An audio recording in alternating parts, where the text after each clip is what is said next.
Hello, good evening, fellow Nigerians and Nigeria. Good morning, Nigerians from within Nigeria, from Houston here, Texas, United States, and around the world. How are you all doing? And we are at it again. It's a show time at Nigeria Now at ONN and the Nightingale Radio International with Anchor Smart Mado Ajaja. Today we are going to be discussing a road that has never been traveled by anybody in Nigeria, especially with the state of Nigeria right now. The sad story of the Hausa people in Nigeria, 219 years after the 1804 Jihad. With me today in the studio from Duse, Jigawa State is Sani Aliyu Basrika, a student of the Bauchi State University, Bauchi, Nigeria. So he's already here in the studio, and we are going to go straight on to get this whole thing started. Just give me a second. You've been listening to Alhaji Maman Shatta providing the music from the background. Shatta was the man that I used to like his music when I stayed in Kano. It was very, very popular at the time. All right, I'm going to go ahead and bring Mr. Sani Al-Basrika right away so we get the whole show started. Hey, Sani, how are you? I'm fine, sir. Good morning from Houston, Texas, United States of America. Oh, nice. Good evening from here in Nigeria. Okay, mutane Hausa, mutanen Nigeria, assalamu alaikum. Ku tashi lafiya ko? Lafiya, alhamdulillah. Alhamdulillah. All right. All right, let's start. Sani, please introduce yourself to our global audience. Okay. Uh, Good evening, everyone. I am Comrade Sani Aliu, Jigawa State Coordinator of Open Nigeria. I am a youth, 25 years old. I am student of agriculture, economic, and extension in Bauchi State University, Gadau, here in Bauchi, under the sponsorship and the supportship of Open Nigeria. Today, I'm here with my mentor, my role model, the convener of Open Nigeria, Mr. Sumad Madu Ajaja, to discuss on the issues that relate my tribe as a native Hausa young from northern Nigeria. I welcome everybody, and I welcome more especially the Hausa people, especially the youths, to join us here so that we can discuss something that relates our religion and Nigeria at large, so that we can uplift and revive our tribe for a greater and better existence and uh, revivation and reformation. Thank you, everyone. Thank you, thank you. So, Nigerians, we're here. If you're a Hausa person, you're a Nigerian from everywhere. Let's start by sharing this message. We are everywhere. We are on Facebook. We are on YouTube. We are on Instagram. We are on LinkedIn. Please, from wherever you are watching, ensure that you share this broadcast. It's very, very important and very, very strategic to the integration of Nigeria. All right. Sani, can you tell us a little bit about your upbringing? About what? About your upbringing. Who is Sani? Yes. Okay. Well, again, I am Hausa native. My native tribe is Hausa, and then my father is the origin of Zazzau, Zaria, which is the Kaduna state now. My mother is from Jigawa state as well. I was born in 1998, 5 May 1998, in Basrika, a community or a village here in Gwaram local government, Jigawa state. I attended my primary school, and I left my primary school in 2006. Later, I joined junior secondary school, and then I graduated on 2014. Then I joined Government Unity College Burunun Kudu here in Jigawa State. I obtained my SSCE certificate in 2017. Later on, I secured an admission in Bauchi State University to study agriculture, economic, and extension. Now I am 200 level student of agri, economic, and extension. And I am passionate about community activism, a social media influencer, and I am diehard Nigerian who wish to see a Nigeria, a better Nigeria, a free and open Nigeria for everyone, irrespective of religion, race, tribe, and other barriers that will make a gap between a human and another human. I wanted a Nigeria and Africa and a world at large where every human is treated as human. This is the little I can say about myself. I think it is being made more clear. Thank you so much, sir. Fantastic, fantastic. All right, let's talk about Nigeria now. What do you think about Nigeria right now, this minute? Wow. So Nigeria, I can say, is diverse country. Yes. Who is being bankrupted and downgraded by our leaders, by our corrupt leaders. Nigeria, as the history, is a great nation, blessed with abundance of resources, tribes, different religions. But due to the irresponsible leaders that we had from the 1960 independence to date, Nigeria is always going back. We don't know why, but as a youth, with the passion and the compassion of making a greater Nigeria, we have changed our mindset as a youth to come and strive for a free Nigeria so that we can be proud of our nation like all the world are proud of their nation. Nigeria in this minute, I can say is an very ashamed to all of us, especially us the youth. We have been eaten by our ancestors. Like how I can say it, like predator and the prey. We youths in Nigeria are the prey, and then our leaders are our predators. They are striving every way for them to catch us, to change our mindset so that we should be their slaves and the slaves of their grandchildren and grandchildren. They always want us to serve them. They do not want to serve us. This is the what I can say about current situation of Nigeria.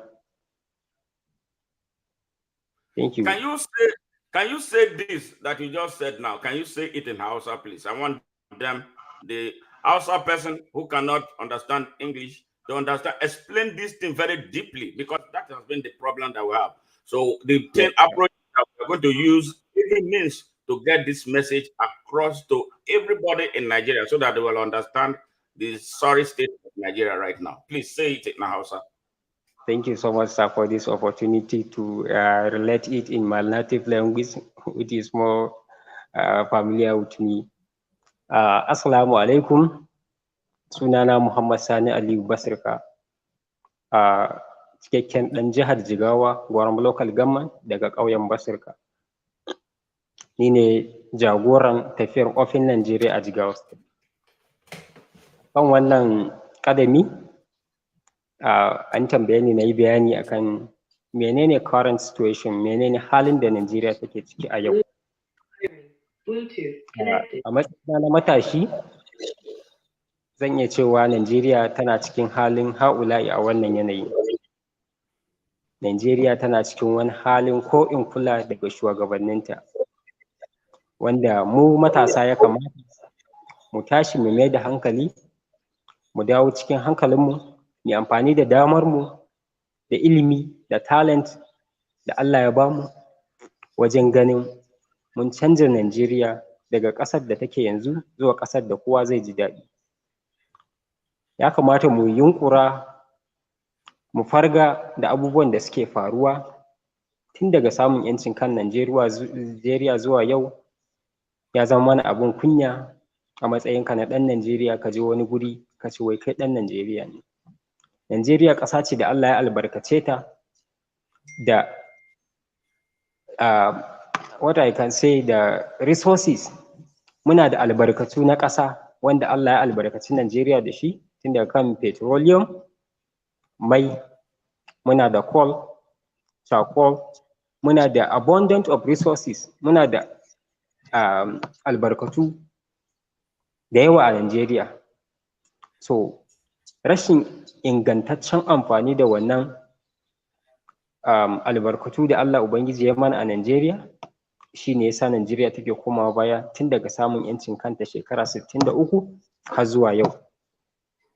So ina kira ga matasa mu tashi mu farka, mu san 'yancinmu, mu san mutuncinmu a matsayinmu na mutane, sannan mu kalli yadda duniya take kallon mu.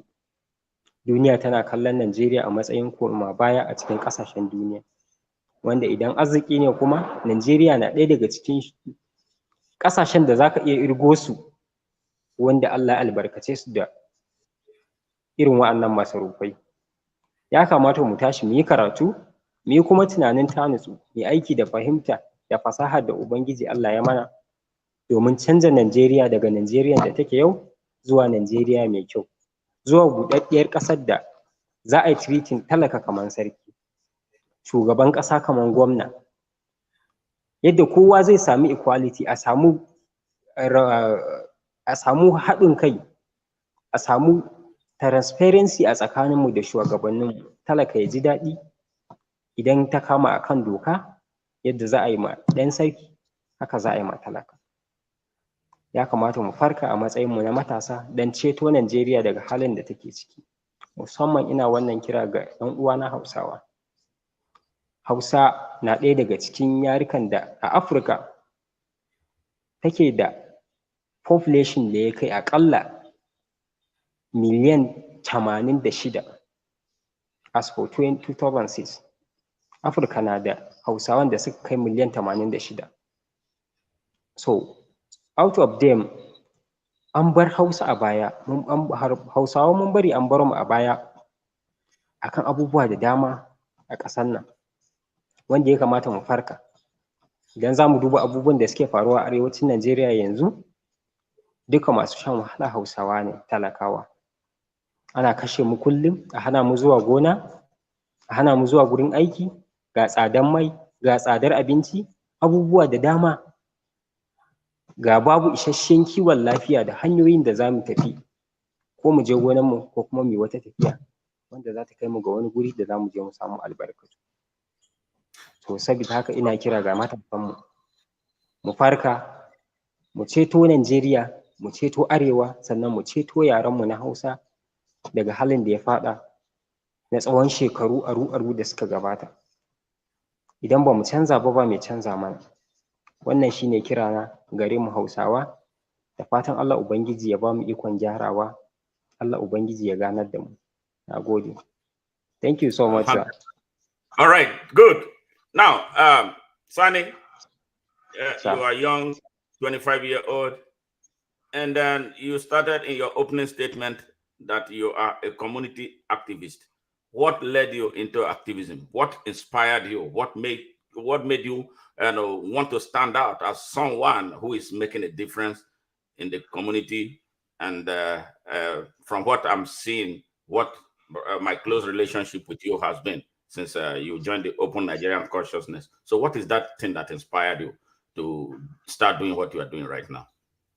Okay. What language am I going to speak? You will speak in English first, then you talk to your Hausa people, because I want them to understand who you are and what you represent. Well, thank you for this question, sir. What inspired me to be an social community activist is I can say is an passion for me.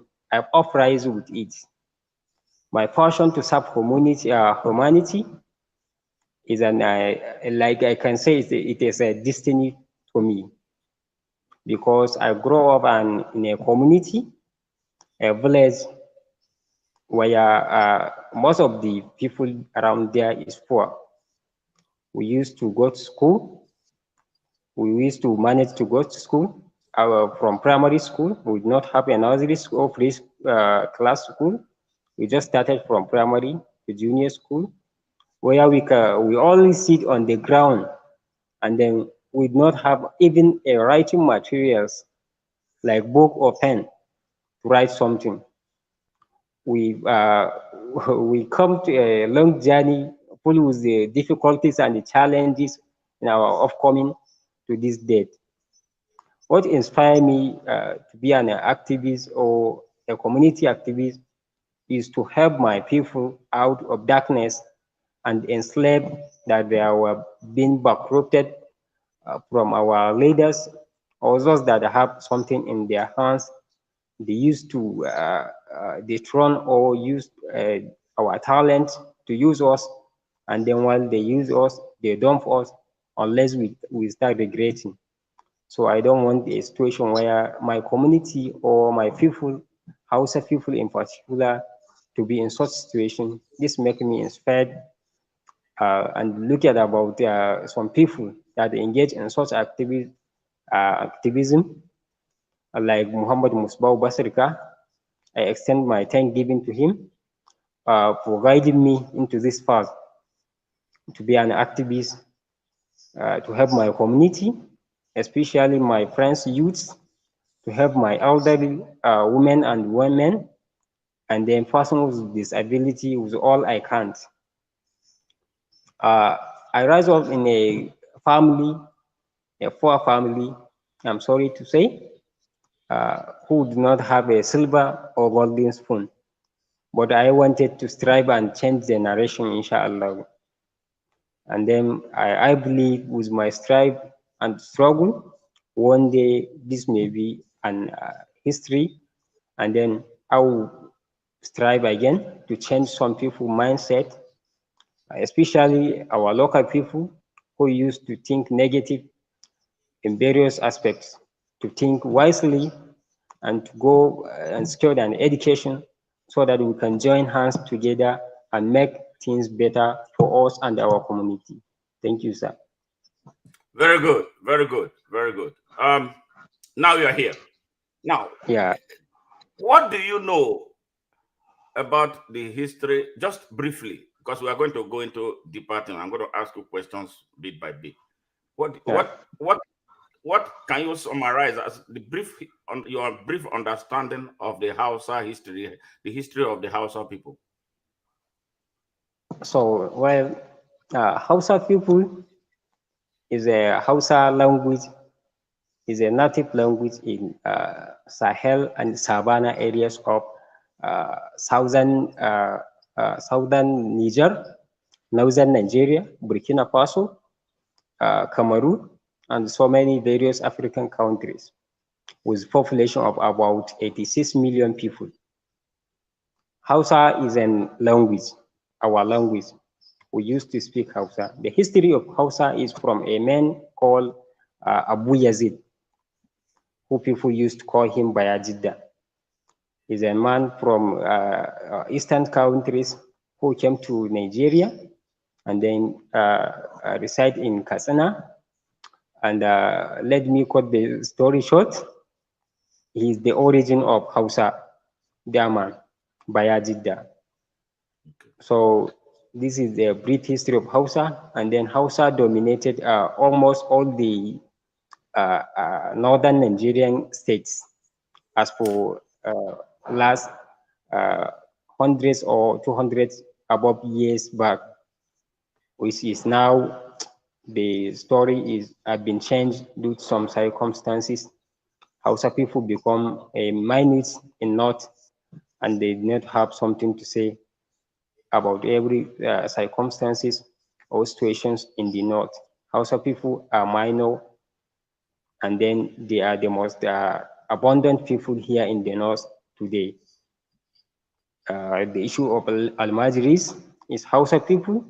The issue of begging, Hausa people. Every unwanted and every discriminate issues will be are being now related to Hausa people in North, in the whole Nigeria and Africa, which is very Yeah. disheartening. Thank you so Okay. much, sir. Yeah. Sonny, say Yeah, this, say this to the understanding. What we are trying to do here is to wake the Hausa people up in Nigeria. yeah, yeah, I know that for sure, and I don't care what anybody says. Get biased. I don't care. yeah, I know this yeah. is a fact. I lived in Kano for 8 years, and I have never stopped asking questions. But I'm going to talk about my stay in Kano. I will ask you questions related to that. You said Okay. this about the origin of the Hausa people and how they have been relegated to the background. Explain this to your people so that they will understand. Then I'm going to ask you a follow-up question on that, because the reason we are doing this is to educate and inspire the Hausa people to wake up. We are going to tell them the hard truth too about their own fault, why they failed, why they are the way they are right now. So we want to build a real Nigeria. That is why I am doing this with you, and I'm hoping that your Hausa people will take this message seriously and share it. So explain briefly, not too long, what is taking place, Okay. what has taken place over the years, why the Hausa people are where they are right now in Nigeria. Okay. Over to Well, you. Okay, assalamu alaikum, na dawo da Hausa again.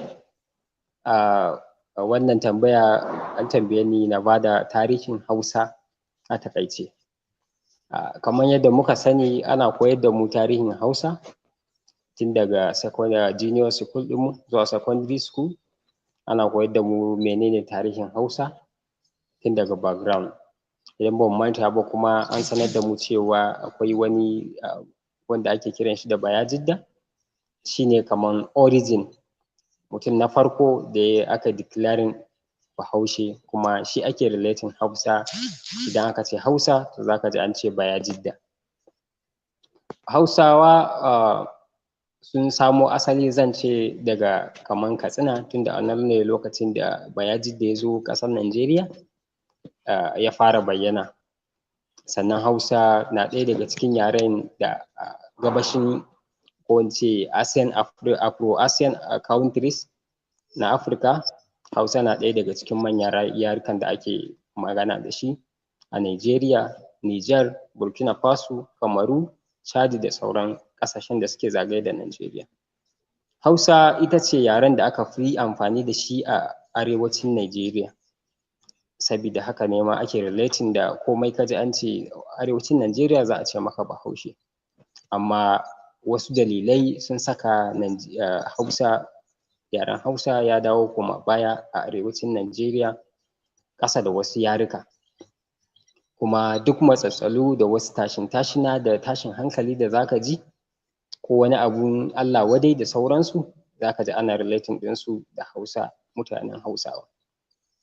Issue na bara, almajiranci da yara suke ta gararamba a kan titi, Hausawa ne. Issue barace-barace da ake yi a arewacin Najeriya da kudancin Najeriya, wasu har da ƙasashen ƙetare, zaka je ka samu Hausawa ne. So menene dalili? Me yasa Hausawa muka bar kanmu muka zama wai yasassu a cikin al'umma? Ya zamana cewa duk wani abu da za a yi na sheet wanda za a relating ɗinsa da kasawa, za a yi relating ɗinsa da Hausa. Menene wannan matsalar? Ina kira ga matasanmu, ya kamata mu farka mu gano meye wannan matsala, mu haɗa kai kuma domin magance ta. Na gode. Thank you, sir. Welcome. All right, thank you.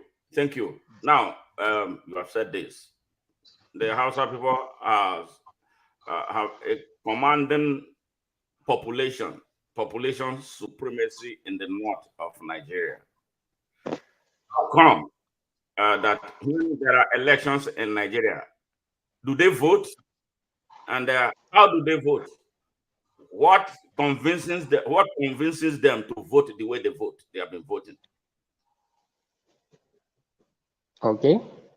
Well, the issue of vote in northern Nigeria, especially related to Hausa people, is again very disheartening to say, because our Hausa people have been eroded and their mindset have been corrupted by our elites, who use our thinking and mindset to change our desired mindset so that we can vote for their wish, and then they should give us something that cannot sustain our life even a single day or a week. We have been corrupted by this. They have used our poverty that have been chained in our necks, us Hausa people, to use the poverty, the level of our poverty and greediness, to give us something so that we can vote for their wish. This is the issue, or this is the unfortunate thing that set Hausa people back again. The issue of greediness and the corruption that they use during election, so that they can change their mind to vote for someone who give them a little something or money. This is the issue, sir. Okay. Before you're going to explain that in Hausa too, the reason is because we want them to understand, why the reason for the backwardness that I consider criminal, so offensive and so annoying, so degrading, so subjugating, so unacceptable, why they are where they are. is a great part of it is because they are involved in what is hurting them. So Yeah. now, is religion involved when they come to ask for vote? They will tell you religion, right? They tell you about the Namu mentality. Even the Yeah. person is Namu, but it's a goat. But because somebody Namu ne, so Kubashi vote, right? So Yeah. explain this to them. Explain this to them in the best way you can to convey this message, because we want them to know what they don't know, that the whole of Nigeria has been abusing them, and that the abuse has to end. And it starts with you, especially your younger generation. So explain this to them in Hausa. Okay. Magana ta zaɓe, za mu ce abin Allah wadare ne ga arewacinmu na Najeriya. Magana ta gaskiya, a arewacin Najeriya ta kai ƙadamin da yanzu ba ma zaɓen ra'ayinmu, muna zaɓen waye zai ba mu kuɗi a lokacin zaɓe. Za ka zo ka ba mu kuɗi, ko ka ba mu atamfa, ko ka ba mu taliya, wanda za mu zo mu ci a rana ɗaya mu manta da shi, amma kuma mu sha wahala na shekara 4 ko sama da haka. Wannan na ɗaya daga cikin abin da yake mai da arewacin Najeriya ko kuma Hausawa baya. Sabida lokacin zaɓe, wurin kamfen, za su zo suna amfani da tunaninmu cewa su namu ne kuma mu nasu ne. Lokacin zaɓe zai zo, za su kawo mana abinci ko su kawo mana kuɗi domin mu zaɓe su. Su yi amfani da makusantanmu, su ba su kuɗi ko su ba su wani abin duniya wanda zai zo ya ja hankalinmu mu zaɓe su, while kuma they are not eligible, ba su da cancanta da wannan matsayin ba. Ina kira ga 'yan uwana Hausawa, musamman matasa, da duk wanda yake kallo na a wannan yanayi, ya kamata mu canja tunaninmu na cewa wannan namu ne idan har bai cancanta ba. An ce naka naka ne, amma nakan da ya san nakan ne. Kuma an ce wai da Hausawa sukan ce, how can I say it in Hausa? Nakan da bai san naka ba ne, so ba naka ba ne. Sabida haka ina kira ga Hausawa mu canja tunaninmu, mu zaɓi cancanta idan zaɓe, Allah ya kai mu zaɓe, mu zaɓi wanda ya cancanta, ba wanda zai ba mu kuɗi ba. Sabida mun ga halin da muke shiga tun daga 2015 zuwa yau. Muna faɗawa, muna ƙara komawa cikin yanayi ne na ha'ula'i, yanayi na wahala. Sabida zaɓen da muke yi, muna zaɓen wanda za a ce yau wannan naka ne ɗan arewa, ko wannan naka ne Bahaushe ko Bafulatani ɗan uwanka. Sabida haka ka fito ka zaɓe shi, ko da ba zai maka abin arziki ba. Ina kiran nan kuma tun daga mataki na local government chairmanship, mataki na jiha governorship, mataki representative, senate, har zuwa kan shugaban ƙasa, cewa idan zaɓe ya zo, mu yi amfani da tunaninmu, mu duba waye yake kishinmu, ko da ɗan wace jam'iyya ne, kuma ko da ɗan wane yare ne, ko da ɗan wane addini ne, Najeriya ɗaya ce. Ya kamata mu dawo cikin hankalinmu, mu duba waye zai iya mana abin da muke expecting zai mana. Ko naka ne idan kana expecting ba zai maka abin da ya dace ba, ya kamata ka ajiye shi a gefe, ka ɗauko wanda kake tunanin zai iya maka adalci. Wannan shine adalci, kuma shine sanin civil rights. Allah Ubangiji ya sa mu dace. Allah ya ganar da mu, kuma ya sa mu gyara wannan halayya tamu na karɓan kuɗi a lokacin zaɓe, mu zaɓi wanda bai cancanta ba. A ƙarshe kuma mu zo muna tsine wa shugaba, muna zagin sa, muna cewa shugaba bai da adalci, while kuma mu aka ba kuɗi muka zaɓe shi. Ya zama wannan, ya zama mana case of study, abubuwan da suka faru a baya, domin gaba mu gyara. Thank you so much, sir. Okay, thank you. Now, I'll take you back to 219 years ago. Something happened in that area. At the time, there was no country called Nigeria, but there was, that expression that became Nigeria today. The so-called, this 1804 Jihad. What did you hear about it? What do you know about it? Has anybody and Hausa Eda told you anything about that? Have you done any research? Have you tried to, gather a better understanding of what happened actually? And then, because there were Hausa states at the time, before that jihad. And then when that happened, certain things happened, and to keep the Hausa people in disarray.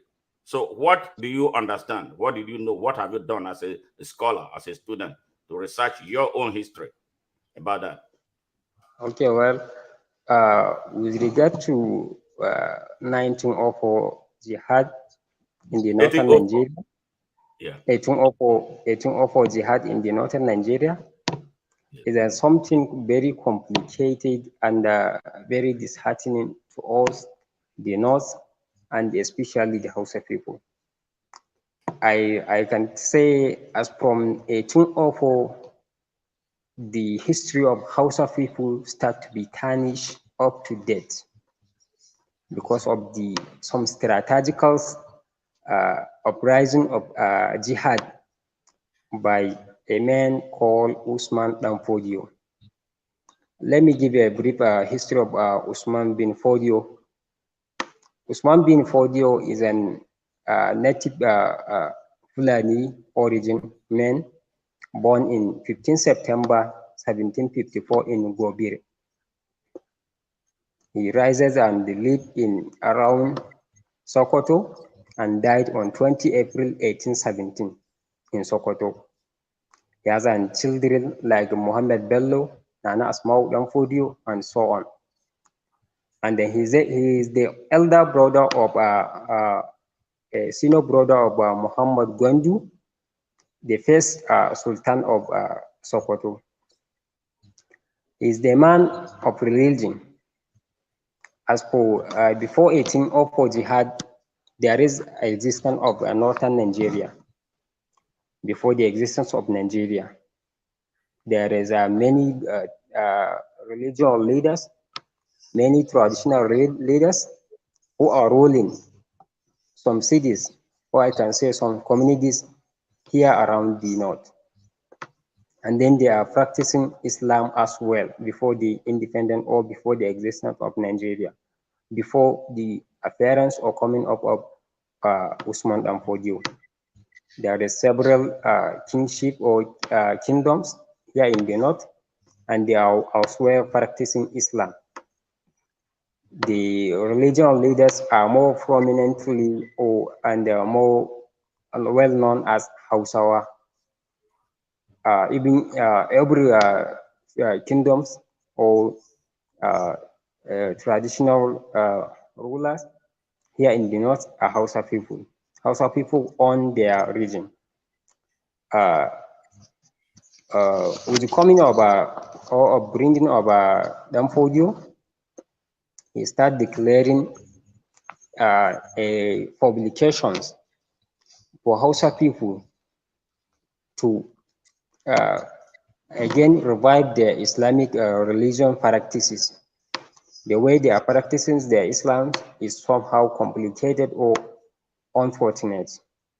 This makes a confusion between the among the peoples.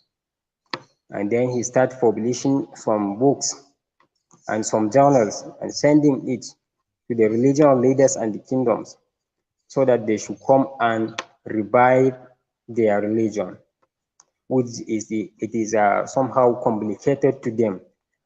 How comes they are practicing a particular religion and one person comes and says they are not in the right track and he wants to rectify them? This makes a complication around. He wrote a book like Al-Amra bil Ma'ruf, Al-Fatr Bain al-Ilm, Usul al-Din, or Usul al-Kalam, wa Usul al-Ilm, a book like Da'waful Ibadallah illa Katibahi, and so many books. I have here about 10 books, but not mentioned. As a result, people used to call him Mujaddid, means the reviver or reformer of Islam. Afterward, his followers hold the Muslim. While when the Dampodio start to rise, insisting on the Hausa people to come and revive their religion, and some say no, he started preparing to declare a war against them. This is what they call jihad. But the complicated area issue here is in 1802, there is an successor of Nafata. He is a Hausa native religious leader called Yumpa, a former student of Danfodio who turns against him, revoking Antony and attempting to assassinate Danfodio due to the upcoming or his issue of reviving of the Islam, which they say, which the Hausa people saw it as an very somehow complicated to them. How comes they are practicing a particular religion and someone should come and say they are not in the right tracks? They have tried to assassinate him, which make him back to turn somewhere and be hided as like migrations. Yeah. He started preparing to declare a war against them, the Hausa kingdoms. After all, he declared a war against Hausa people or and their religious leaders and the traditional rulers, Yeah. which make him to be the to found a Sokoto Caliph, be the commander of the Sokoto Caliph, raise an army for the war, and then be their commander. Afterward, the Hausa people were being dethroned and being destroyed from their religions or and their kingdoms. He later on appointed Fulani people among his almajiris and among his students to be a kings of that particular uh, tradition or that particular town when they have or when he have declared a war against them, and then he succeed on them. Then afterward, the there were a wide separate upstringing of Hausa land and it is leadership. Then Fulani people were supported by him and hold some important offices in every city in the north. This make the Hausa people, native or tribe, become to be tarnished as a result of their destroying of the kingships. Their traditional rulers were destroyed and then they have been scattered. The Fulani comes to the power at that time, which make it the Hausa tribe to be tarnished and be hidden. As from 1804 to date, Hausa tribe is been going backward. Uh, what I can say, this is a little my research about the 1904 Jihad, which Okay. make the Hausa people to be dethroned and set back and then neglected by their tribes, their hometowns, their religions, their traditional rulers, and then being ruled and led by Fulani up to date. As for now, up to now that I'm talking to you, sir, most of the religions or traditional rulers here in the north, like Kano, Katsina, Sokoto, and other traditional ruling kingdoms have been ruled by Fulanis in the Hausa lands. All those lands that I mentioned is a Hausa land back there, but now they have been ruled by Fulani and they have nothing to say. This is, I can say a little about the history of Hausa people and the relation with the uh, uh, Sokoto Jihad as per 1804. Thank you. Bluetooth pairing. Bluetooth connected. Yes. Thank you very much. Now, Sunny, are there prominent Hausa people occupying positions of authority in Nigeria as we speak right now? So there is, but they are very scarce. They are very scarce. Even me, I cannot mention 10 people in the national level that are ruling Nigeria right now. Okay, All, that's fine. all the, Yeah, yeah, hold it up. Are you aware that the whole of Nigeria blame the Hausa people as responsible for the problem Nigeria has, especially the leadership crisis that has set Nigeria back? Are you aware how much the rest of Nigeria think that the Hausa people are responsible for what is happening in Nigeria? yeah, I am aware of it because So whenever you hear that, how do you feel? I feel very bad and very disheartening that a particular religions or tribes have been hiding on our backs and then chasing us to be to the core so that the world will see us as bad. The issue of insecurities, the issue of these poverties, the issue of begging, and so many unwanted issues. You will see how some people are on the top of it. And then if it comes to a leadership or something that is very important to say, you will not see Hausa people there, like in the representation representatives of the national levels, and the other important offices were held by other people being claimed as Hausa. This is what and then the Hausa people mindset are now changed that they are the same thing with the Fulani, which is totally no. Hausa is a tribe in particular, Fulani is a tribe in particular. If, I can say they do not have any a relationship back there. So many years back, there is no any relationship between Fulani and the Hausa.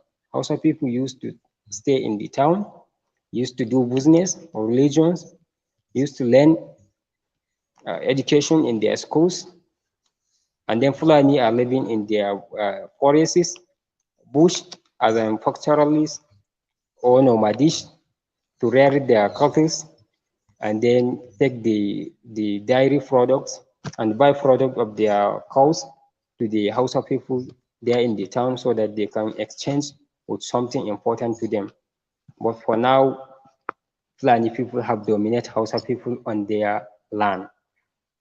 They are the leaders, they are the professors, they are the lecturers somehow, they are the ones with a huge business and the important sectors were being held by them, which is very unfortunate to me as an Hausa person. People are claiming our tribes as an Hausa Fulani, and they use us to fulfill their desired goals. Okay, that's fine. We've passed the era of kingdom. So, is there any active or any hope for any? Is there any medium that the Hausa people use to interact among themselves? By way of looking for a way to change their fortune in Nigeria. Because I tell you, I am from another tribe. I am a Nigerian. I see myself first as a Nigerian before any other thing. But the situation we are dealing with is very dangerous. And to the extent that it has impacted our country's national security. So, what do you need to see change in Nigeria that will So, well, accommodate our people and make them yeah, be respected and treated as human beings and not as cannon fodder that can be used to commit all kinds of atrocities, including blackmailing Nigeria in the name of the North? But the Hausa people don't get a damn thing from those who use their name to rob Nigeria. What do you want to see change? And yeah. when you finish speaking in English, I want you to translate what you said in Hausa. The reason is because I want the people.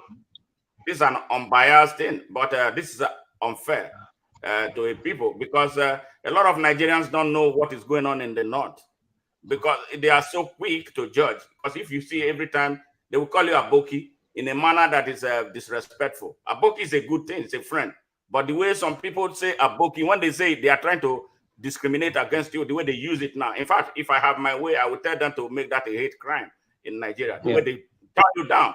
And the reason is because of the way the Hausa man has been portrayed as a nobody in Nigeria. So we want to change that. but it has to start with the Hausa people. What do you want to see change from your people, from your perspective, so that Nigeria will take you seriously, so you can come into the mainstream of Nigeria and claim with audacity your Nigerianness? Well, with regard to the first question, yeah, I have little to say.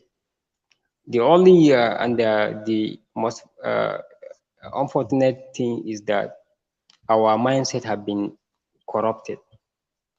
They have told, they have make us believe that Hausa Fulani is a one tribe, which is not.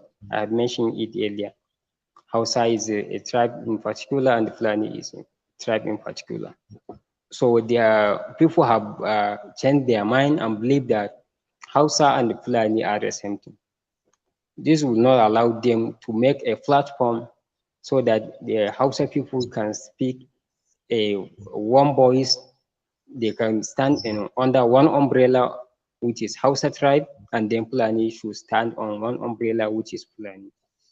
So the most uh, unfortunate part of it is that our mindset have been corrupted to believe that we are the same thing with Fulani. Fulani is Hausa, Hausa is Fulani, which is totally wrong.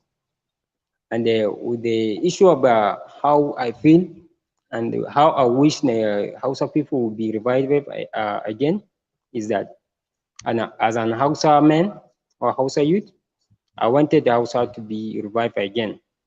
I wanted Hausa tribe to be reformed again so that we can speak our language, we can practice our cultures, we can practice our religion without any interaction with other tribes. We can stand under one umbrella as Hausa people, send our representative to every part of the world as Hausa, and then elect our people in our community, and then get the freedom that every Nigeria get as a tribe or a citizen of a particular country. My wish now is our people, especially the youth, should revive their mindset then and think positively, make us join hands together so that we can revive our tribe, we can move the tribe upward, and then speak with one voice, stand under one umbrella, build a gigantic platform so that we can make things better for our people and the upbringing generation, so that Hausa people will be respected worldwide in Nigeria, Africa, and the world at large. Thank you, sir. Very good. Now, question. The Hausa people are divided along two religions. There are Hausas who are Christians. There are Hausas who are Muslims. What is the Yeah. relationship between the Hausa Christian and the Hausa Muslim? Do they have good relationship? Yeah, we have a good relationship with them. Even if you can observe that the issue of clashes that is happening here in the north, you cannot hear it from Hausa and Hausa people from Muslim family or Hausa people from Christian family have any issue among them. We are living peacefully. What makes us that way is our origin, because northern Nigeria is our region, is Hausa region. So no matter what religion you are, if you're a Hausa man, you are in northern Nigeria, you are a Hausa man, irrespective of religion or any cultural practice. If you are speaking Hausa and your origin is Hausa, you are Hausa. And we don't have any issue with our Christian brothers or sisters here in the north or in our respective communities. We do not have such a problem. But you can see we have so many issues with our Fulani men, like the conflict between herdmen and the farmers. It may be occur between Hausa people and the Fulani people. They used to destroy your farmland when uh, this will result in the conflict between us Hausa and Fulani. But between us, be it Christian or Muslim, we do not have any issue with this. You can have a family here in the north. Some people are Christians, Some people are Muslim, but they are living in the same family. They are helping one another to cherish and to sustain their life, to educate themselves, so that they should live a free and often and joyous life. Thank you. Okay. Don't you think education, from what I see, myself living in Kano for 8 years, I traveled the north a little bit. Not, I didn't go to everywhere in the north, but I have a very good understanding of what it was in Kano at the time I was there. How about in 1991 when there was a Kano riot and I was injured? If you see this scar right here in my hand, you see that's I Yeah. was stabbed.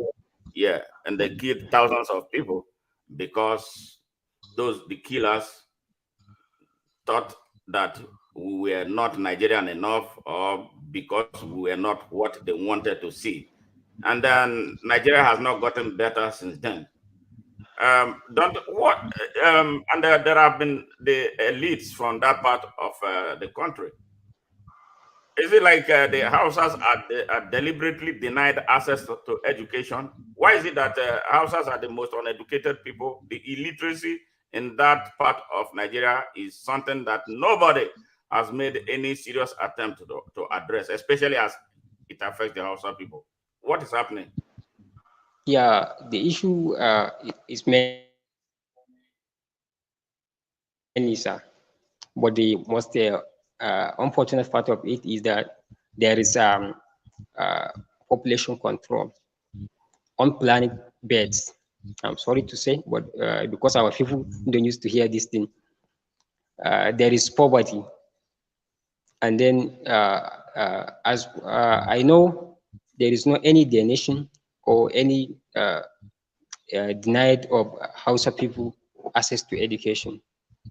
We have free to go to school, like what I have told you. I've been to into primary, junior school, and secondary school.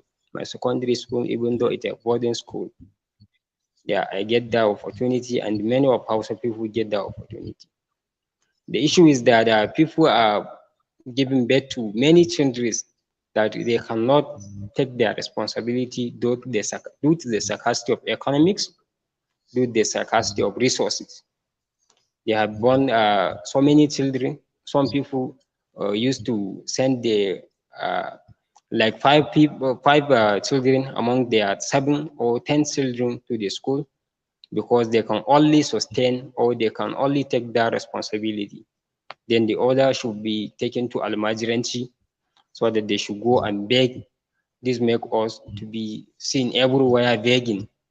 Even a youth or a child, you see begging, you see them begging, which is very unfortunate.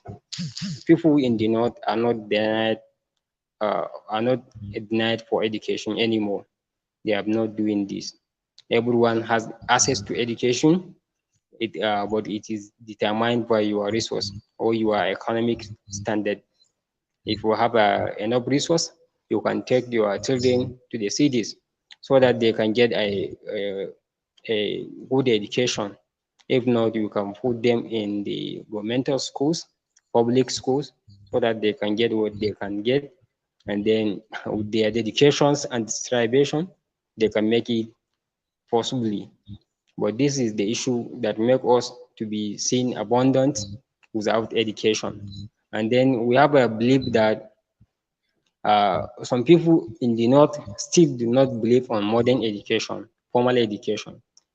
They used to say is an like an evil things, is an unreasonable or unwanted things to be educated formally, like the Western education. Some people still have that kind of mindset of hating their formal education or Western education. This make them to be abundant or without going any formal or Western education schools and without any going to like religion schools, Islamia, so that they can get religions and formal education for their life Parent, to be. Okay.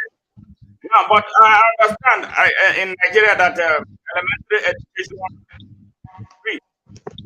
So is What? there any elementary education in Nigeria? Is it not free? Education? Yeah, elementary, primary education. I thought they say it's free in Nigeria. So some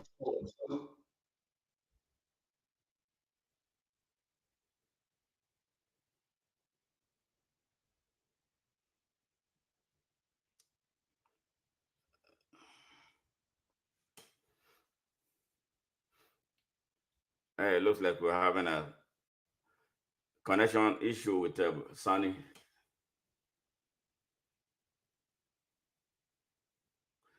Hey, Sunny, can you?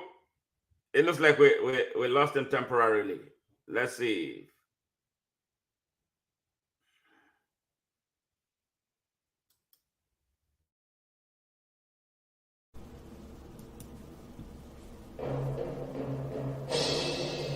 Fellow Nigerians, our country is going through one of its worst moments in history. The state of Nigeria requires all of us, regardless of where we are on earth, to come out of our comfort zones, to battle for our soul. Our country is under siege on all fronts. Our country has been taken over by janjaweeds that pretend to be leaders. The question is, how much can we take? How much more can we take? Here is a country where a citizen went into the hallowed chamber of the Senate and carted away the mace, the symbol of authority of the National Assembly, and was not punished. What type of example is that? Here is a country where the government allegedly spent 600 billion feeding students at home, students who were on lockdown, and nobody is raising a finger. How on earth do we have a country that cannot cater to its use?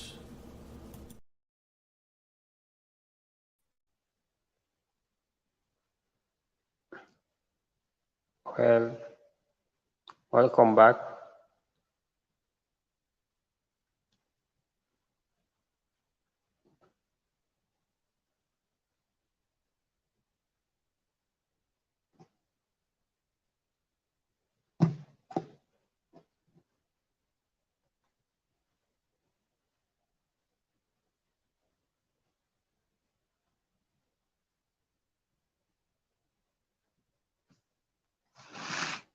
Hello.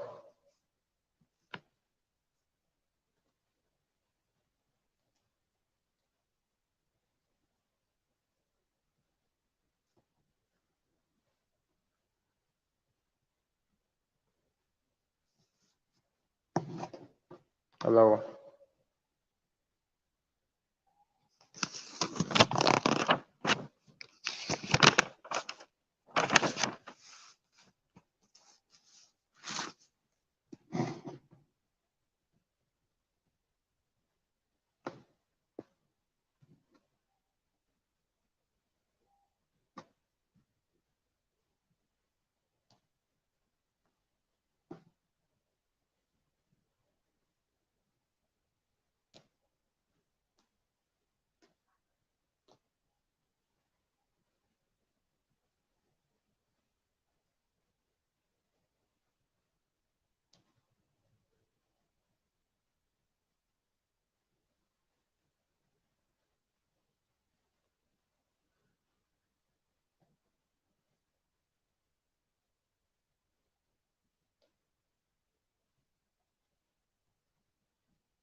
Hey, hello,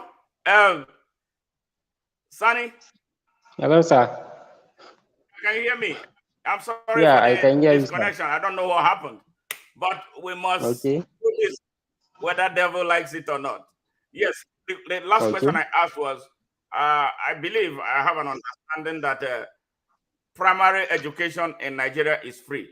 So if that is the Yes. case, is there any reason why so many um, young people, especially children in the north, especially Hausa children, is there any reason they are out of school if education is free, primary education is free?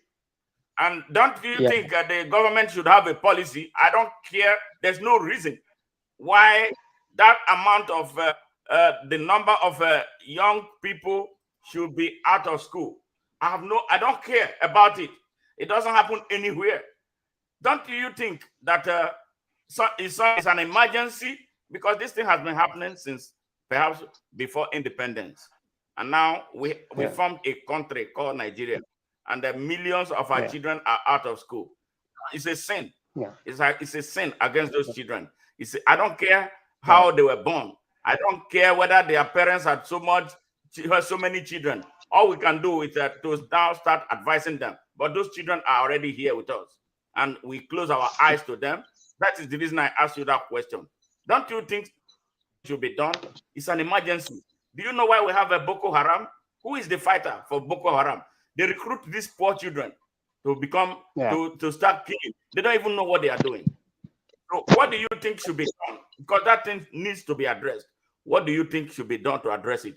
And I want you to So, talk to your Hausa community about the need for uh, um, control of population, birth control, and stuff like that. You know, we are going to yeah. be talking about that. I will lead the charge for that because I have that understanding. So, what do you Okay. think should be done? You know, to arrest this thing and remove these children from the streets and put a structure in their lives, because Yeah. there are states in the north, they have a budget for education. What are they doing with their education budget? Yeah. Yeah. Well, about this, I have mentioned it earlier that our people still there are people that don't believe on Western education. I have said earlier, our people, some of our people do not understand the importance and the influence of not engaging or in that Western education, because in today's life you cannot do without the Western education. So the number one issue is that we have to change our mindset to believe and engage on the Western education so that the world will see us as well as other tribes and communities. Number two, with regard to the free education, some states here in the north claim to be education free, but they are not practicing it. But essentially speaking, from my particular state, Jigawa State, uh, the education is free, more especially for the female girl child education, from the primary up to the graduation in your degree. The education is free, and they are practicing it as everyone will be an evidence or will be a witness with it. I myself witnessed education in Jigawa State from primary school up to the degree level for female is free, and for male education from primary school to secondary school is free. I have engaged in that situation. My primary school, my father did not pay any kobo. It is all only support that you can give me is to buy some materials like pens and biros when I'm in junior level. Then my senior level, they used to give us food in the boarding school, but though it is not such an efficient to us, but it would really help us. They have give us, and then they are trying to give us some support there. like books and so some reaching materials. But in some states, like if I'm here, like Yobe State and other states, they claim to be education free, but they cannot even provide a seat, a single seat for a student to sit.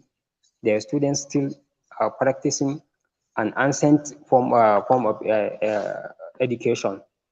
These children, primary school children, junior school children are all there staying in the on floors to learn what they have go to school to learn. But some schools are trying their best to practice such free education. So many, or I can say even all states are budgeting for education more than what you people or we people expect. But we don't know where they have been taking their budget to. But in my particular state, I can bear witness that they are doing their best. We recommend that. And then the issue of emergency, or I can say to declare a state of emergency for the out school children is very important for all the state, especially particularly in the north, to declare state of emergency and recognition to set a committee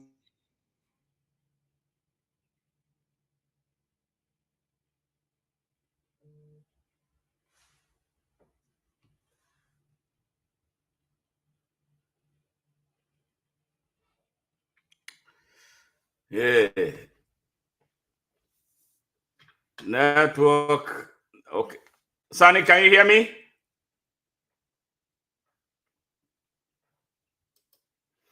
Yeah, we're challenged by network here.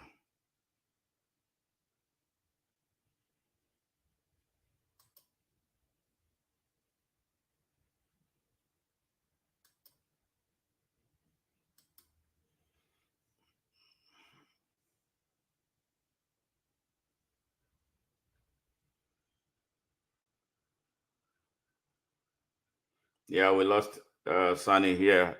Fellow Nigerians and Africans listening to this program tonight, you've heard the extent we have had this discussion, and we have some more to go. I hope the network will permit from Nigeria for us to conclude, so we get to the point of solution, because we can talk all we want.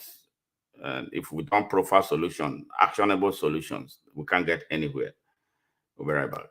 And one day, some great opportunity stands before you and calls upon you to stand up for some great principle, some great issue, some great cause. And you refuse to do it because you are afraid.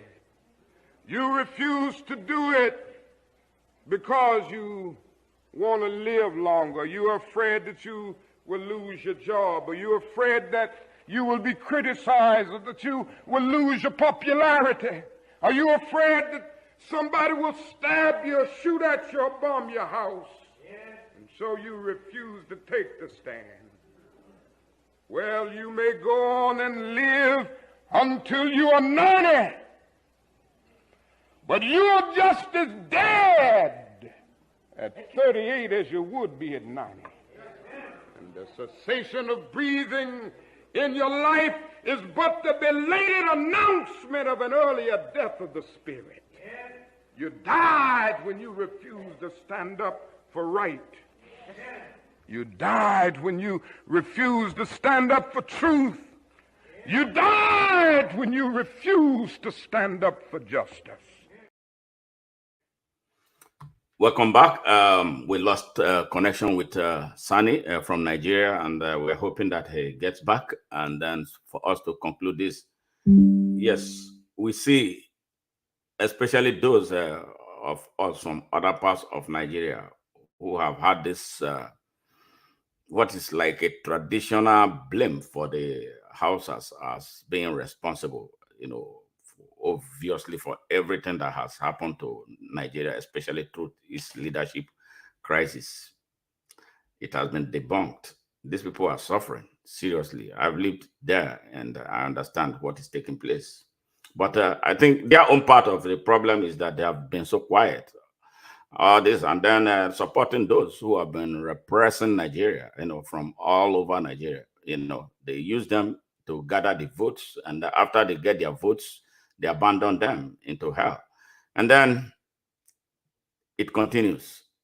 I think we have reached a point where we have to stop this. And this repression that is so sad, again, among the Hausa people, we see them in other parts of Nigeria, but not up to this magnitude.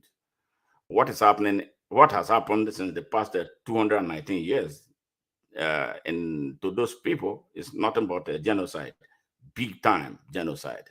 And then we call ourselves this big giant of Africa, and a country that invested so much money fighting apartheid in South Africa. But we have apartheid right here dealing with us, punishing us. Look at where we are right now with a drug dealer standing as the president of Nigeria, and all of us are quiet, and including the Hausas. So I think what should happen now is the total unification of the whole of Nigeria to come together to fight these evils that is created by less than 1% of our country's population. This is where we are. So when you vote, next time you are voting, although vote don't count, if there's any action that has to be taken to get Nigeria to a point of freedom, all of us must act in concert, because the people who are taking our freedom away, those who are taking our human dignity away, are fewer in number. They don't care about anybody. They don't even care about their own tribes. They care only about their own welfare, the welfare of their families and their cronies. And that's all. That's why Nigeria is lying on its belly. We can't afford to continue this way. I'm hoping that Sani will get back so we can conclude this interview, because I have some very critical questions for him, as to the way forward.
All right. Sunny, welcome back. I don't know. It looks like you had a connection problem. Before we progress to the next thing, I'm going to play a video for the whole of Nigerians and the world to hear, and a part of how we are where we are, how people will deliberately come out on a mission to brainwash fellow Nigerians into hating other people, Nigerians like themselves, and this happened during the campaign. So I'm going to play it. We'll talk about it a little bit, and then we go to the last segment of this election, of this encounter. Just be patient with me. Let us play this. Nigerians, you hear, so that we will judge if we truly want Nigeria to move forward or we want to destroy it. I want Nigeria to be a great country. That is why I'm putting my life, that's why I'm putting my resources, that's why I'm putting everything at play to make it happen. Nigerians, listen to this. This is a message to my northern Christian brothers and sisters, specifically for you. Why? Because if you go to the south, to the southeast, to the southwest, a Christian from northern part of Nigeria is a northerner. Simple. If there are breakdown of land orders in Enugu, they kill everybody, whether a Muslim or Christian coming from the north. This is the record that is on ground. Nobody can deny this. Christians of northern extraction. Think wisely, act wisely, behave wisely. You have no business voting a southern candidate based on Christianity. At the end of the day, his agenda is not you. His agenda is his own tribe. If you pick Obi, his agenda is not Christianity. He could be a fantastic Catholic. But below the Catholicism, he is a die-hard Biafran. If you vote Obi, you are voting for Biafra. No missing of the words. If you vote for Biafra, you are voting for the destruction of the North. Tell me, a Christian from Taraba, Nasarawa, Kogi, Kwara, Kaduna, Kebbi, Sokoto, Bauchi, Gombe. Tell me what you drive, the benefit you will drive by voting Obi. Just tell me one single benefit. And the answer is there is none.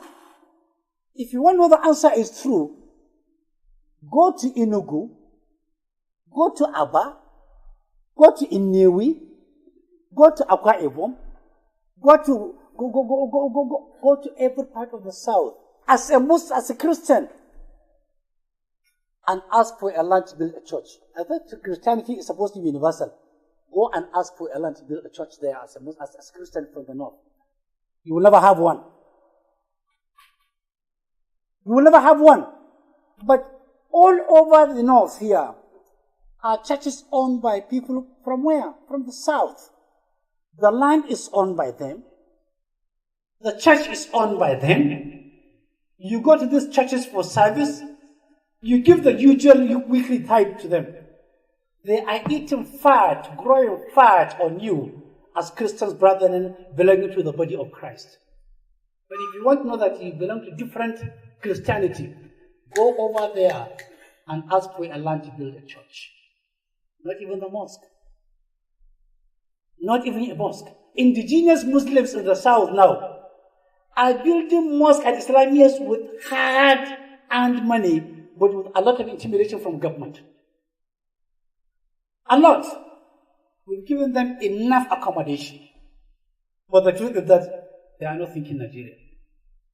Obi is not thinking Nigeria. Quote me anywhere, any day, anytime. And no apology for this. Nigerians, you heard this for yourself. Does this look like a statement? I used to respect Mahdi a lot. Is this not divisive enough? And some ignorant people will take him seriously and continue to work at cross purposes instead of coming together to build a real country. This is sad. I wish Sani was here, so because I wanted to play this so he can see. But a lot of us are seeing already. I'm hoping that he comes back so we can get this whole thing wrapped up and then we know where to go. So the Hausa people in Nigeria and Nigerians in general, please, please, please be careful of the gospel you listen to. Be careful of those you look up to for leadership. Because this generation of leaders we have in Nigeria, they are hell-bent on destroying the country. And we must not allow them. We must now go back and review our sets of rights. They are God-given, the right to life, the right to choice, the right to freedom of expression, the right to freedom of association, the right to worship, the right to self-determination. They are all God-given rights, and then they are all enshrined in the Nigerian constitution. And then you match it with your right to the citizenship of Nigeria, right? The right to defend Nigeria against destruction by the men who found themselves inordinately in positions of authority. Nigeria is like a mother to all of us that we have a duty to defend, to prevent people from destroying her, but we're not doing a good job at that, if at all we are even doing. Those who are doing the defense are not enough, and that is why we must, wake each and every one of us, those who are slacking, those who are sleeping, those who don't even know why they are Nigerians, must wake up. And it goes a big way, long way. We have a lot of work to do in the north of Nigeria. We have a lot of work to do in that part of Nigeria. All right, Sonny, are you Yeah, sir. okay? Yeah, Yes. okay, sir. It's All fixed right. now. Okay. You Yeah, okay. Now, yeah, it is okay now. okay. Did you listen to that little video clip that I played about what Mehdi was telling them, talking Yeah, to some so, Nigerians? Yeah, yeah, I see my so, what do you think about that? so that this is his mindset again. Yeah. I know him. I used to follow his write up in Twitter as an Yeah. he's an articulate, he's a man of article. Yeah. So Okay. our people use their hard desire, or I can say their political interest, to convince our common mans so that they can vote of their interest. This is the only fact. He used to advertise his candidate to the people by convincing them with his sweet mouthness, and somehow, as you can see, yeah, they no used to uh, tell us what is beneficial and what is better for us. They used to tell us what of their interest, so that we can vote for their interest. They should go and enjoy. Then they will leave us their suffering without their help. Yeah, Yes. this is the only fact. Okay. Very good. Now I'm bringing you to the mainstream of Nigeria. You Yeah. believe in open Nigeria. What make you? What at what point? How did you get into the open Nigerian consciousness? Yeah, as a youth, with passion and the compassion of dreaming a better and greater Nigeria, I found Open Nigeria a favorable community for me to showcase my interest, my capacity, my ability, and what I can do with all what I can have, or from what I can start, and then with what I can uh, invest as an a youth with a passion to see a better Nigeria, and to change the mindset of our youth so they can think positively and make impact to their environment, for Nigeria, and the revivation of Africa at large. This is make me to join Open Nigeria, or make me love Open Nigerian ideologies, and I wish to advance my struggles uh, to showcase the world and make our youth aware the impact, the importance of this ideology, of a Nigerian ideology, because I see nothing harmful. I see nothing that is unimportant to me or to the Nigerian as at large for Open Nigeria. Whoever see in Open Nigeria is a die-hard Nigerian with passion and the compassion of serving his father's land. This is what makes me stay at Open Nigeria, and then I will stay in Open Nigeria forever. Yeah. Thank you. Now, one question that is so important that I will need to ask. Um, there seems to be a division between the young people in the north of Nigeria and their counterparts in the south of Nigeria. They find it hard to come together to work for the interest of Nigeria. Most times you see them, they are divided along regional lines, they are divided along religious lines. How are you able to, how were you, or are you able to, were you able to conquer this? I see you relate very well with people from everywhere in Nigeria. What made it possible for you to be able to get to that understanding? And before that, I want to know, is there like, are you people told not to, relate with these people, or, that because they don't trust them for any reason? Because I see it, I feel it, I speak to youths from across Nigeria. Is it like there's something that they tell you, especially from the north of Nigeria? I know some from the south of Nigeria try to really come to try to get you guys to talk and work together, but a lot of time it doesn't lead to anywhere. So how, anything that you are told, is there is a kind of rule that you are told? But if there is any, you have that you can break that barrier, and you are relating very well with other people from across Nigeria. So what is it? Yeah, I'm very happy with this question.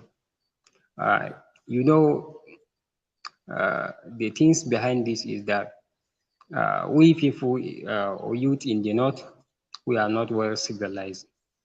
Our counterpart in the southern Nigeria, more especially the youths, are creatives. They use their talent, they use their education, and their natural talent to bolster their activities. If it is in terms of business, creativity, education, they will focus on it with their heart, with one heart, and do it for their benefit and for the benefit of all. But here in the north, we do not believe in a teamwork. We just believe on, if I get the ability to sustain myself, it is all right for me. I don't bother if my counterpart or my brother or my sister or my friend, I get the ability to sustain himself. I know myself only. This is the one fact about that. And then there is no any law or any parental care that will tell you that you would not relate yourself with southern youths, like a friendship, or to come together collectively to make things happen, or to make things better for you and for them as well. I have so many friends across the country, as you know. I have many friends in the southern Nigeria who they are creative. Some are businessmen, so some are social media influencers, some are cryptocurrencies influencers, some are have many diverse businesses or things to do. But we in the north, we only believe that we cannot do it. You can do it only if you believe that you can do it. So they believe they can do it, and they are doing it. We believe that we cannot do it, then we remain redundant, and we remain bankrupted, and then setbacks are always coming to our way. This is little about their relationship, but there is many friendship and many good interaction between us, the youth in the north and the youth in the south. And then what make us diverse, or what make barrier between us, is political interest. Like what we have here, Mahdi have saying is saying, if you vote for Peter Obi, you vote for Biafra. This will enter our brains, and then told us that don't believe with the people in the south. They do not love you. They hate you. They can kill you. Like those. This is the mindset that some of our people have been dominated or have been trained on, which is bad. We have to come together as an youth, work collectively as a team to see a better Nigeria and Africa at large. This is what I wish. Yeah, the reason I'm asking you is that because of what so many things have happened in Nigeria that require the collective action of all Nigerians to address. But whenever it comes, we don't see this synergy. Like what is happening right now. We have a president. It's not my president. It's not, they say, he says the president of Nigeria. He did not win an election. That was painful enough. Secondly, he has forged certificates. Thirdly, he's an identity thief. And fourth, he has been convicted of drug sale, commercial drug sale in the United States here. But still, people are dying, lining behind him with all this evil in mind. And you see some people come, especially if you listen to El-Rufai in what he said, 14 minutes video, that they build an alliance, the North, and I know he does not represent the whole of the North, that the North religious alliance with some Muslims in the southwest of Nigeria, that they want to institutionalize the political leadership of Nigeria based on Islam in Nigeria. And people did not frown over it. It was okay by some people. I mean, this runs counter to the interest and national security of Nigeria. Nobody challenged the people in authority who should tell him what he said was wrong. He went scot-free and nothing happened. And that just looking at, there are some people in parts of the country reacting that this man is not the best man that they need, that he will destroy Nigeria. Some people are lining behind him. Then the youth of Nigeria, some section want him out. They don't want that. But those in the North, majorly, are staying behind him, or they are quiet because they share the same religious inclination. Is that healthy for the future of Nigeria? Yeah, let me come back a little. With regard to the issue of Nigerian northern youth and southern youth, there is one complicated thing here in the north. Our people, or especially our youth, are afraid of saying, no matter how little it is. You can see that days or weeks back, there is a kidnapping of a student in various universities, female students. But our youth in the north, they cannot come even in the social media or in the radio station to call the attention of the government so that they can rescue the victims and then restore a peaceful existence and the coexistence of universities. They cannot do it because they are afraid of their godfathers, their political elites. They used to give them something so that when they come to the radio station or online and accuse them, they will stop giving them that things. This is one of the problem. And then if you consider that in last 2 days or last 2 weeks, there is a singer, Mobad, died as a result of some unknown incident to me. The youths in the southern part of the country have gathered themselves, commit a peaceful protests online and offline, in the radio station, in the event or party arenas and every channels, that they can send a message to the world that they are very disheartened with what happened and they are seeking for justice for their culprit, for the victims. So our people are afraid of saying a truth. This makes us very unfortunate to us, because we're afraid of telling the government or the agencies or the responsible bodies to call their attention for a particular thing when happen in the north. We cannot do it because we do not have a cooperate platform or cooperate body that can rule us and say do this, do not do that. But our counterpart in the southern Nigeria, they can do it. They can gather themselves, do a protest online or offline so that they can restore peace. Like what happened in NSAS. NSAS is a national protest, both north and south. But our people in the north, only some have engaged in that protest. It is witnessed by me. The Gulf Civil Society have do it. The peaceful protest for NSAS In the north, people have do it more than what that way we have done it. People from Lagos, from Delta, from Bayelsa, from Port Harcourt have gathered in Abuja with their resource to protest, to call the attention of the government so that they can end SARS and then restore a peaceful existence of a country. But our people cannot do it. We are afraid of what we have been getting from our political godfathers, and we are afraid of being jail or being something like this. This is what makes us to be so diverse. Okay. Okay, Sonny. Yeah, we have been here for really quite nearly 2 hours, and I commend you. Thank you very much for your presence here. And I know the network has not been so friendly with us, and I thank you.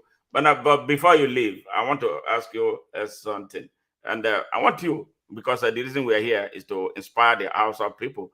Invite them, let them know that we opened a platform for them, Open Nigeria for the Hausa. So we have that as a medium for interaction, and then especially for the younger people, we are not asking you to be violent. We just want you to be objective, mental and intellectually set yourself free, like what Bob Marley said, emancipate yourself from mental slavery. For none but yourselves, none but ourselves can free our minds. It is time. The Hausa people have this big population that is being maladministered, that are being neglected, criminally neglected. We can put that population into positive use for the whole of Nigeria, so that we can blend Nigeria. You can be free Nigeria. You can be a great Nigeria in Delta with nobody bothering you. And now you have successfully corrected an impression that most Nigerians had about the Hausa people. Hausa people are not bad people. I know that for sure. They are not troublemakers. They are just hard workers. Unfortunately, they are where they are, but they can be set free. All hope is not lost. All windows are not closed.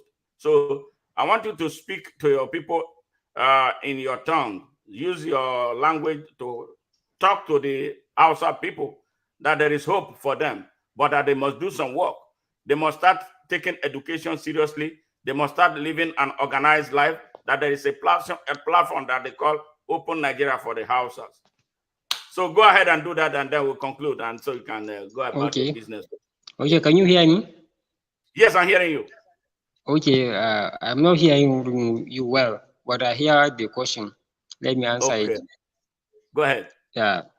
A wannan ƙadami, ko ce daga ƙarshe, zan yi kira ga 'yan uwana Hausawa, particularly matasa, kan cewa ya kamata mu farga, mu fito, mu buɗe idonmu, mu san halin da duniya take ciki, mu san halin da yarenmu yake ciki, mu san halin da ya kamata mu tunkara, da kuma hanyoyi da ya kamata mu bi don magancewa abubuwan da suke faruwa a tsakanin mu Hausawa.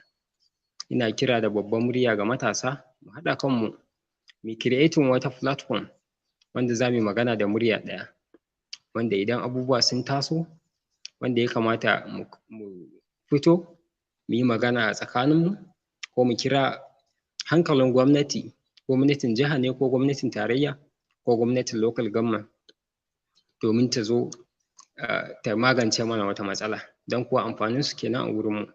Idan ba don su magance mana matsala ba, ba za mu fito mu zaɓe su ba, ba za a ba da amanarmu a hannunsu ba.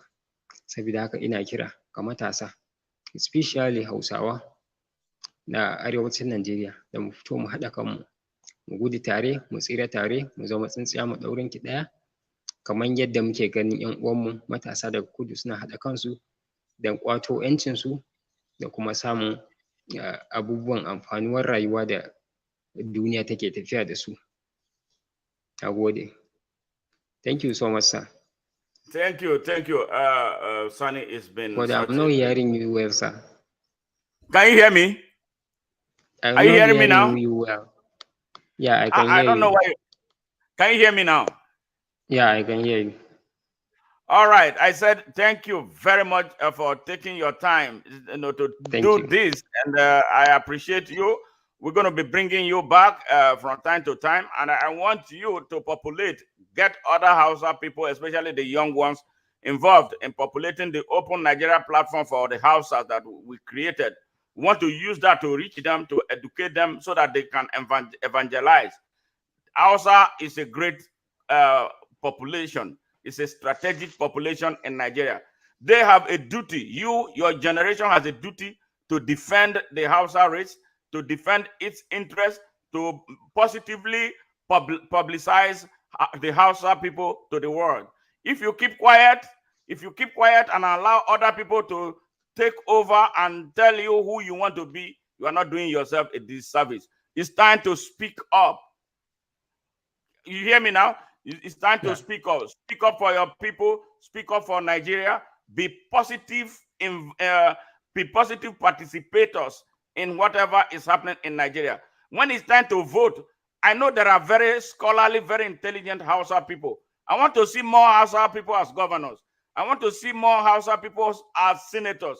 I want to see more Hausa people as members of House of Representatives. I want to see an Hausa president. There has never been an Hausa president. Nigerians know now. There has never been a president that is an Hausa person. Never. There has never been anyone. So why can't they be? So we must bring the Hausa people into the mainstream of Nigeria. That is why we are talking about Open Nigeria. We are not afraid of saying it because we are doing what is right. We are not afraid of arrest. We are not afraid of threats. We are not afraid of doing anything. We are all for Nigeria. If a Fulani can be president of Nigeria, there's no reason an Hausa man cannot be president of Nigeria. There's no reason an Igbo man cannot be president of Nigeria. There's no reason an Igede man, a Doma man cannot be a president of Nigeria. There's no reason a woman or man cannot be president of Nigeria. There's no reason anybody who is qualified, most qualified, not just because of your religion, not because of your region, not because of what you speak. If a Yoruba man can be president, I can be president. Sani can be president. Anybody can be president, as long as he has something to give and not the one who comes to represent, occupy space for his tribe or for his religion. That type of Nigeria is not what we want. That's why we are asking for Open Nigeria. Thank you very much, Sani, for honoring. Thank you, sir. I think we are concluding by now, huh? Yes. It's okay. That's it for now. So okay. Let me extend my thanksgiving to the audience. Yes. And for you in particular for giving me such an opportunity. I extend my heartfelt gratitude to each and everyone who had been engaged or into my broadcast today. Your support and encouragement meant a world to me today. I thank you everyone for finding a time and finding me worthy to speak on behalf of the Hausa tribes today. I see this as a lifetime opportunity for me to speak on behalf of a particular tribe. Thank you so much, sir, for giving me such an opportunity. Your support motivates me to keep pushing and then to keep striving to see things better. Thank you so much for giving me such an opportunity. Thank Open Nigeria for giving me such an opportunity. And I thank Almighty Allah for this opportunity that uplift my life to date and then give me such an opportunity to be on this broadcast. Thank you so much. I wish one day I'll come back here soon to talk about the issue of Al-Majiri in the northern Nigeria. Sure. So many issues related to northern Nigeria. Look forward to see you all in the soonest time. Thank you, everyone. Yes. I really appreciate. Have a nice day. Bye. Thank you. Thank you so much, sir.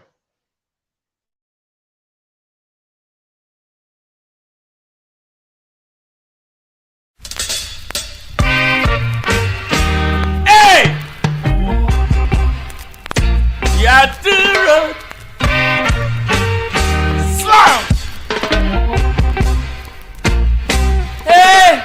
Oh, what a day! Oh, what a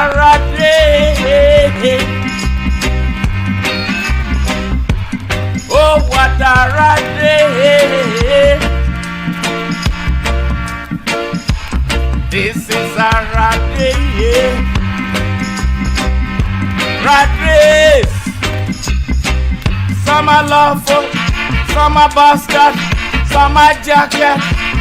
Oh, what a rat race! Rat race! Some are gargan, some are hooligan, some are guinea gaga. In this fair rat race, I'm singing, yeah, when the cat's away, the mice we play, political violence in your city, yeah, don't involve Rasta in your, say, I'm saying, Rasta don't work for no imperialist, rat race, rat race, rat race, rat race. I'm saying, when you think it's peace and safety, a sudden destruction, boom, collective security for surety, yeah. Don't forget your history, Africa.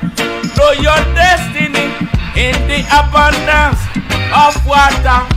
The food is tasty. Rat race, rat race, rat race, rat race. Oh, what a disgrace to see the human race in a rat race. Rat race. You got the horse race, you got the dog race, you got the human race. But this is a rat race. Rat race. Hey! Africa unite! Our country in this whole of Nigeria deadly. Don't waste time now. Hey!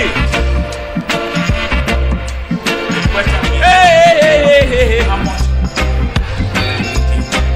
I remember Thomas Sankara.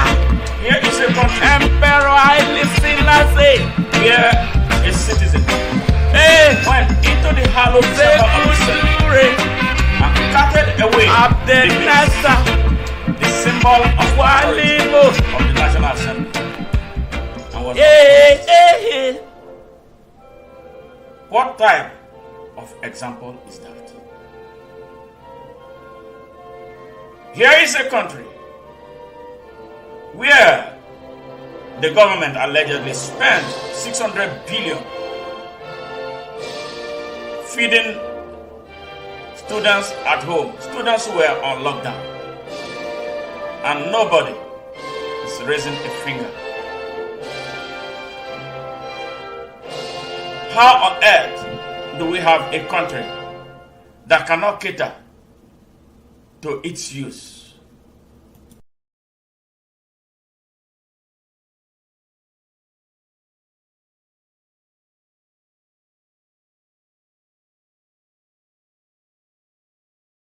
Yes, special thanks to all our viewers and listeners from within Nigeria and around the world.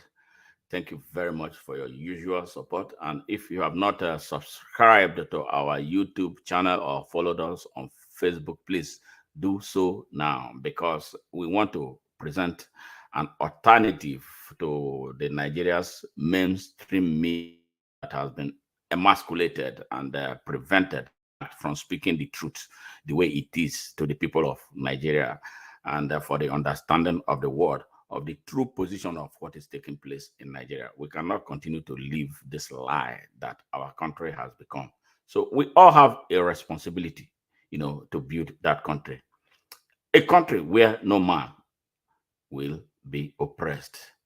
You heard from a young Sani, 25-year-old Hausa young man, say exactly what is taking place that majority of Nigerians don't even know anything about. And we just keep blaming from a distance, like some of us blame the Igbos as a whole race, without knowing exactly what they are going through.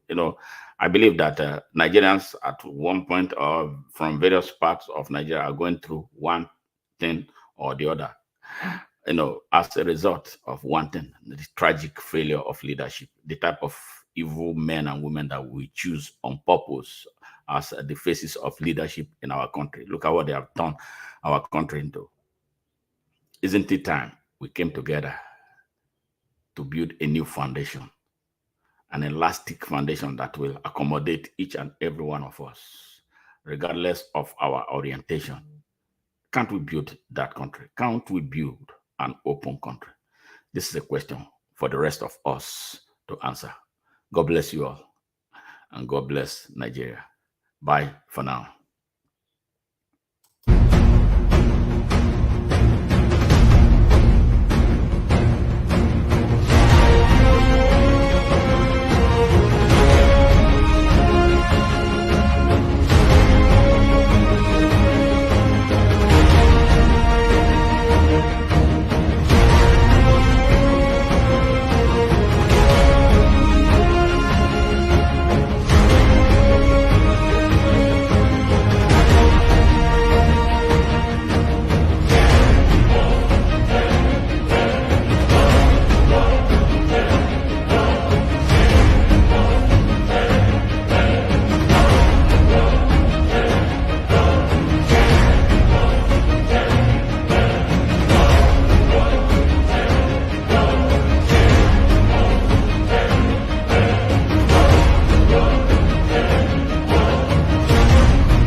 I don't think you'd have to be a genius to know that the last thing the Horn of Africa needs is more foreign military bases, more weapons and more European meddling. What we call our strategic relationship isn't about human flourishing, it's about the EU's ambitions as a superpower. There's now a new great game in the Horn of Africa. Greater and lesser powers are pockmarking the place with military bases. France, the US, China, Germany, Japan, Italy, Saudi Arabia all have a presence in the tiny area of Djibouti alone. Mercenaries are swarming in from all quarters. The entire region is being militarised. War is in the air. And what about the people facing climate and food insecurity? None of this benefits them. We talk about instability, but we only make it worse. We flood the place with weapons, hand over the profits to European arms companies and charge the bill to our citizens. And then with the carnage, we go back in and we do it all again. It's a racket. Strategic relationship, it's one thing after another, isn't it? Really, it's the same as it ever was. And all I can say is, God save Africa from Europeans offering help.